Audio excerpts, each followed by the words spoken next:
Welcome to AfriMind. Today we're having a conversation with Dr. Olumide Taiwo. He's an economist and he's currently a research fellow at the Brookings Institution, which is a think tank based in Washington, D.C.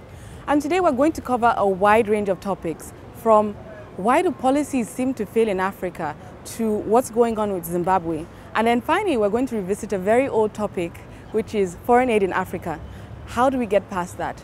Thank you very much. And once again, welcome to the conversation with Dr. Olumide Taiwo. Thank you very much, Olu, for being with us today. Thank you for having me. So I really wanted to pick your mind about Zimbabwe.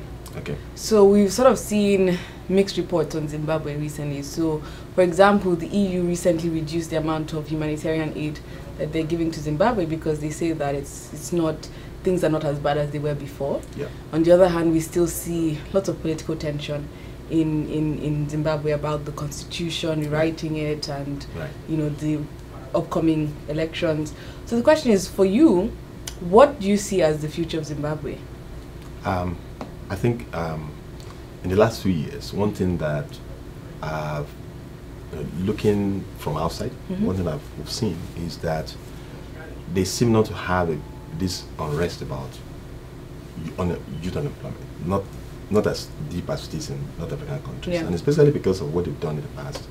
The idea of the issue of the land redistribution, that they've been able to get the ordinary folks on the street back to the farm, and so that has sort of reduced the kind of tension that you would ordinarily have or otherwise have.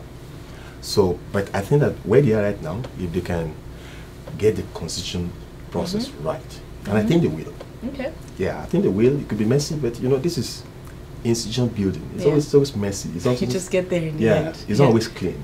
But I think they'll get there if everyone around looking from outside offer some support. As simple as that. I'm not trying to say it's not going to work. It's not going to work. Just touching on a point you mentioned, you think the land redistribution was a success? I think it's kind of a mixed. Okay. It's both a success and a failure. Okay. Failure in the sense that because it took land from those who are really productive, those who use land very well, those who have the technology and everything to use land most productively. You send them out of the country. A lot of them left the country, but then you give it to people who don't have whose technology of production is not as sophisticated as theirs. That's the negative part of it, because what we've seen is that GDP growth has sort of gone down.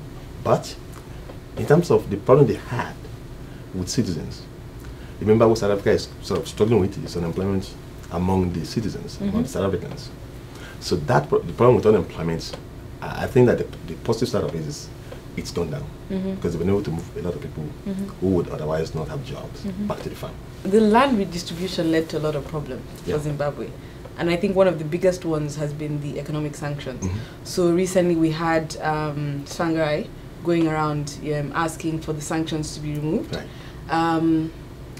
But for the most part, the US has sort of maintained that it's going to keep the sanctions in place. Yeah. You have the EU, which is also probably thinking of a different route. So recently they came out in July and said that they are willing to rethink the sanctions if certain things are done. So the question is, what is your take on it? Should the sanctions be kept in place? Because Mugabe is still, for the most part, the same Mugabe that we know. And should they be kept in place? Should the sanctions be kept in place, or should they be removed? Are they archaic and not working? I think that the sanctions are particularly targeted at Mugabe and his men, basically. But those girls, Mugabe is going soon. He's old, and how active is he? Although he still calls the shot in some, in some areas, but he's not going to be around for long. So I think that the sanctions should be removed. Although I can understand that the US, has its own parameters for lifting sanctions or otherwise. But I think that the sanctions should be removed, because who suffers more from sanctions? Is it the leaders who can always find their ways, who can always find alternative routes, or these ordinary folks, right? Ordinary Zimbabweans. They're the ones, in the end, they're the ones who get the brunt of, who sort of gets punished. The argument that some people give about that is that these sanctions are smart. So they are very specifically targeted, that they only affect these people who are causing the problems. Okay. Do you think that's the case? Because, of course, there's a trickle-down effect, What do you think that's the case? You know, there are ways to look at this thing, Yes. At this issue of targeting sanctions on certain individuals. Okay. Then what is more important is how do these people matter to the local economy? How do they matter? For instance, if one person who has lots of asset but what he does is that he keeps that asset in the country and keeps it productive, and then you freeze it. So once you do that, what happens is you've taken out the product, the job creation, the opportunity that the locals have because of that.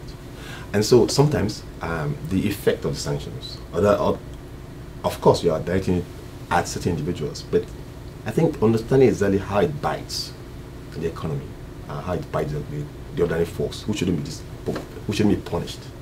That's what you should sort of look at before you think about whether to keep it sanctions or delete them. Okay. Yeah, and you know we kind of had this case in Mauritius, where there was a military coup that sort of overtook government, and it's part of the rules that countries to benefit from AGUA must be they must have a democratic process, and this is military. Now the argument was, are you going to take it out? All these women that work in the they're going to be affected as well. What do you call it?